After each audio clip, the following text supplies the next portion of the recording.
പരമ്പരാഗതമായി നമ്മൾ കണ്ടുവരുന്ന രീതികളെ പറ്റി തന്നെ ചോദിക്കാം. Like indigo hair colour, henna, നെല്ലിക്കാപ്പൊടി, അതൊക്കെ ഇത് ഒരുപാട് കാലങ്ങളായിട്ട് എല്ലാവരും യൂസ് ചെയ്യുന്നുണ്ട്. ഇത് 100% സേഫ് ആണോ? തീർച്ചയായിട്ടും നാച്ചുറൽ രീതിയിൽ ഹെയർ കളർ ചെയ്യാൻ ആഗ്രഹിക്കുന്നവർക്ക് ഹെന്ന നല്ലൊരു ഓപ്ഷനാണ്.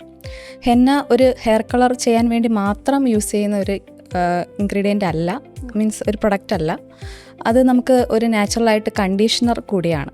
ഇതിൽ കുറച്ച് കാര്യങ്ങൾ നമ്മൾ ശ്രദ്ധിക്കാനും കൂടിയുണ്ട്. മെയിനായിട്ട് വരുന്നതെന്ന് വെച്ച് കഴിഞ്ഞാൽ, ഇപ്പോൾ ലോക്കൽ ബ്രാൻഡ്സിൻ്റെ നിന്നാണ് നമ്മൾ വാങ്ങുന്നതെന്നുണ്ടെങ്കിൽ നമ്മൾ വിചാരിക്കും 100% പ്യുവർ ആണെന്നുള്ളത്. പക്ഷെ അങ്ങനെയല്ല.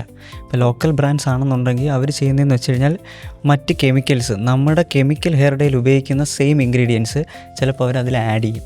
അപ്പോൾ അത് ആഡ് ചെയ്തിട്ട് അവർ സെല് ചെയ്യുമ്പോൾ നേരത്തെ പറഞ്ഞ പോലെ ഈ ഡ്രൈനെസ് ഒക്കെ ഉണ്ടാകും. അത് പ്യുവർ അല്ലാത്തതുകൊണ്ടാണ് സാധനം. ഇപ്പോൾ ഹെന്ന 100% ഹെന്ന ആവണമെന്നില്ല. ചിലപ്പോൾ PPD അല്ലെങ്കിൽ റെസോസിനോൾ അങ്ങനെ എന്തെങ്കിലും അവർ ആഡ് ചെയ്യും. അപ്പോൾ നമ്മൾ വാങ്ങിക്കുമ്പോൾ ശ്രദ്ധിക്കേണ്ടതെന്ന് വെച്ച് കഴിഞ്ഞാൽ ഇൻഗ്രീഡിയൻസ് എന്താണോ അത് നമ്മൾ വെരിഫൈ ചെയ്യണം 100% പ്യുവർ ആണോ എന്നുള്ളത്. റെപ്യൂട്ടഡ് ബ്രാൻഡ്സിൽ നിന്ന് നമ്മൾ പ്രോഡക്റ്റ് വാങ്ങിക്കുക. ഇതൊക്കെ നമുക്ക് ചെയ്യാൻ പറ്റുന്ന കാര്യങ്ങളായിട്ടുള്ളൂ.